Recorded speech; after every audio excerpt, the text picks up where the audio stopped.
Avant de prier, prenez un instant avec moi pour écouter la parole de Dieu. Ensuite, nous prierons ensemble. Toutes les vérités ne sont pas confortables, mais elles sont nécessaires. Une vérité douloureuse mais libératrice est la suivante. Être à l'Église ne signifie pas automatiquement être en Christ. Chanter, servir, porter des vêtements religieux ou même se dire chrétien ne prouve pas que votre cœur lui appartient vraiment. La différence entre une foule religieuse et un vrai disciple de Jésus réside en une seule chose, la croix. Et la croix n'est pas quelque chose à porter, c'est quelque chose à porter sur soi. La Bible est claire dans Galates 5, chapitre 24. Ceux qui appartiennent à Christ ont crucifié la chair avec ses passions et ses désirs. Appartenir à Christ va au-delà de l'identité externe. Cela signifie que l'ancien moi a été crucifié sur la croix. Cela signifie que les anciens désirs ne gouvernent plus notre vie. Cela signifie que la chair ne dicte plus notre façon de vivre. Chaque jour, nous choisissons de mourir à nous-mêmes, et en mourant, nous vivons pour lui. La vie du vrai croyant ne tourne plus autour du confort personnel ou du gain égoïste, elle devient une prière constante de soumission, non pas ma volonté, mais la tienne, Seigneur. Le vrai croyant n'utilise pas Dieu comme un outil pour obtenir des bénédictions ou du succès. Au lieu de cela, il demande « Comment ma vie peut-elle servir le royaume ? Comment puis-je être versé pour lui ?» Ces marques sont le service au corps du Christ, l'amour pour ceux qui souffrent et la dévotion au roi qui a tout donné. Cependant, il y a un avertissement sérieux. Tous ceux qui semblent religieux n'appartiennent pas à Christ. Jésus a averti de cela dans Matthieu 7, versets 22 et 23. Beaucoup feront de puissantes œuvres et pourtant entendront « Je ne vous ai jamais connu ». Réfléchissez, ces personnes parlaient avec autorité, chassaient même des démons et faisaient des miracles. Et pourtant le Seigneur leur dit qu'il ne les connaissait pas. Quelle réalité terrifiante, la performance extérieure trompe les hommes, mais pas Dieu. Il n'est pas impressionné par les activités, il est touché par l'intimité. Il y a deux routes devant nous, la large, que la plupart empruntent parce qu'elle est plus facile, confortable et permet des compromis, et l'étroite, qui exige renoncement, coûtant fierté, amour-propre et attachement au péché. La route étroite exige une remise totale impliquant crucifier ses désirs, choisir l'obéissance et renoncer au contrôle. Peu la trouvent, car peu sont prêts à payer le prix. Alors, une question qui doit toucher votre âme. Quel chemin empruntez-vous? Êtes-vous parmi la majorité qui semble religieuse, ou parmi les rares qui se sont vraiment consacrés à Christ? L'épreuve ne se passe pas sur la chair, mais derrière les portes fermées. Que faites-vous quand personne ne regarde? Cela révèle l'état réel de votre cœur. Examinez-vous comme le recommande 2 Corinthiens 13h5. Avez-vous vraiment crucifié la chair? Ou gardez-vous des péchés secrets, des désirs égoïstes, des passions mondaines? Si Christ habite en vous, l'Esprit opère une transformation, les désirs changent, les habitudes s'ajustent, le cœur aspire à la justice. Les vrais croyants ne sont pas parfaits, mais ils sont repentants. Ils tombent mais ne restent pas dans l'erreur. Ils sont corrigés et continuellement conformés à l'image de Christ. Ne jouez pas avec votre âme. Choisissez aujourd'hui de crucifier la chair. Choisissez aujourd'hui de dire de tout cœur, « Seigneur, non pas ma volonté, mais la tienne. » Car au final, une seule chose importera, vivre pour lui, chaque jour, avec sincérité. Fermez les yeux un instant et écoutez, Jésus a vaincu le monde, Jean 16h33. Même au milieu des épreuves, nous sommes plus que vainqueurs. C'est le réconfort pour ceux qui décident de mourir à eux-mêmes et de vivre pour Christ. La transformation commence dans les petites décisions quotidiennes, ouvrir la Bible, confesser ce qui doit être confessé, choisir l'obéissance là où il y avait auparavant le confort. Souvenez-vous, lorsque vous placez Jésus au centre, la peur et la défaite perdent leur autorité.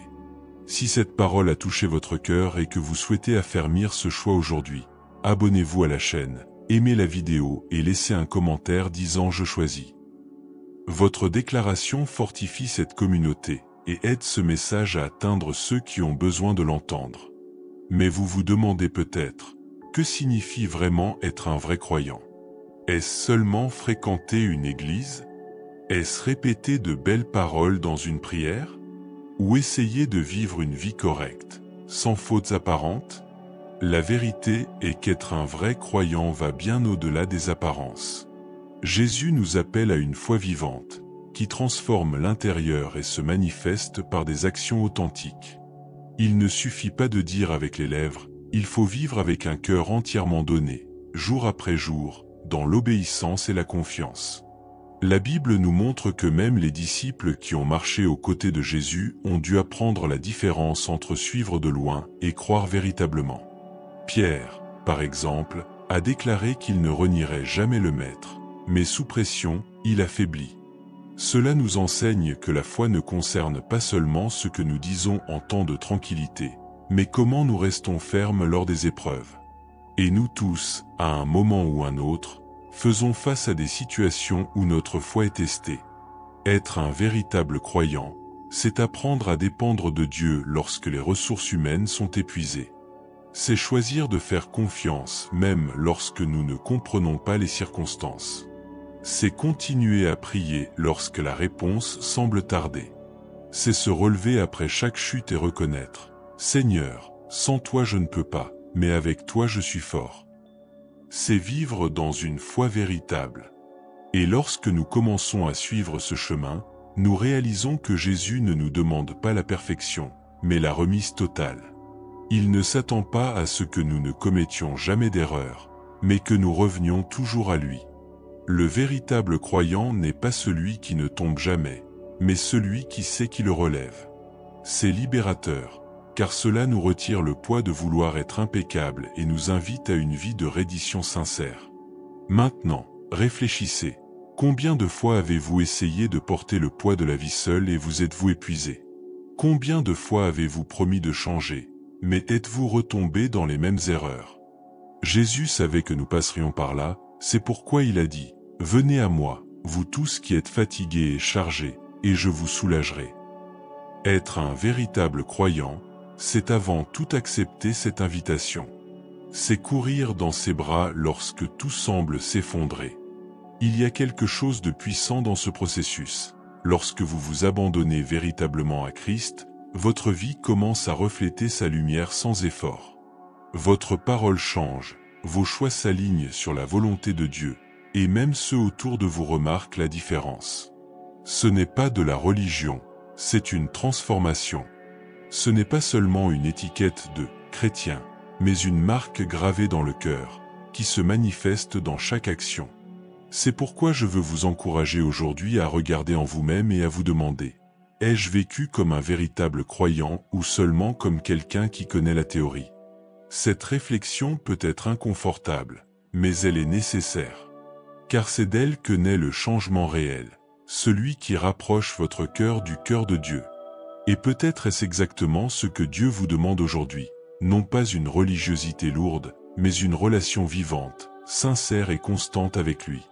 Le véritable croyant ne s'appuie pas sur des rituels vides, mais se jette dans les bras du Père avec confiance. Il sait qu'à chaque matin il y a une nouvelle opportunité de recommencer, de se renforcer et de marcher plus près de Jésus. Et c'est cela qui nous donne de l'espoir, même lorsque la vie tente de nous abattre. Jésus a raconté une parabole qui illustre bien cette réalité, celle du semeur. Certaines graines sont tombées au bord du chemin et ont été emportées, d'autres parmi les épines et se sont étouffées, mais d'autres encore sont tombées sur une bonne terre et ont produit des fruits abondants. Être un véritable croyant, c'est être cette bonne terre. C'est permettre à la parole de Dieu de trouver sa place dans notre cœur, de créer des racines profondes et de produire des fruits visibles de foi, d'amour, de patience et de persévérance. Bien sûr, cela exige des choix quotidiens. Exige de renoncer à l'orgueil, d'abandonner les justifications et d'accepter que sans Jésus nous ne pouvons rien faire. Exige d'arrêter de regarder de l'extérieur et de commencer à vivre de l'intérieur, avec intensité. Et lorsque nous faisons cela, nous découvrons que le fardeau du Christ est léger et que marcher avec lui est la plus grande joie que nous puissions expérimenter.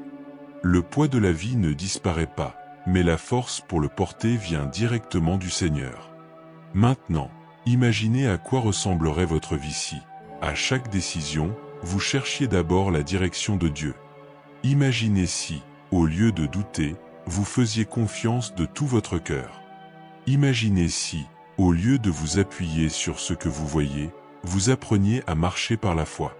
Voilà la différence entre être simplement religieux et être un véritable croyant. Et ce choix est devant vous aujourd'hui. Ne laissez pas la foi être seulement un joli mot dans votre vocabulaire. Ne vous contentez pas d'une vie superficielle où Jésus est seulement un détail lointain. Décidez de le chercher de tout votre cœur. Demandez chaque jour qu'il fasse de vous un véritable croyant. Et lorsque cette prière jaillit sincèrement de votre âme, soyez assurés, il écoutera, transformera votre intérieur et vous donnera la force de rester ferme jusqu'à la fin.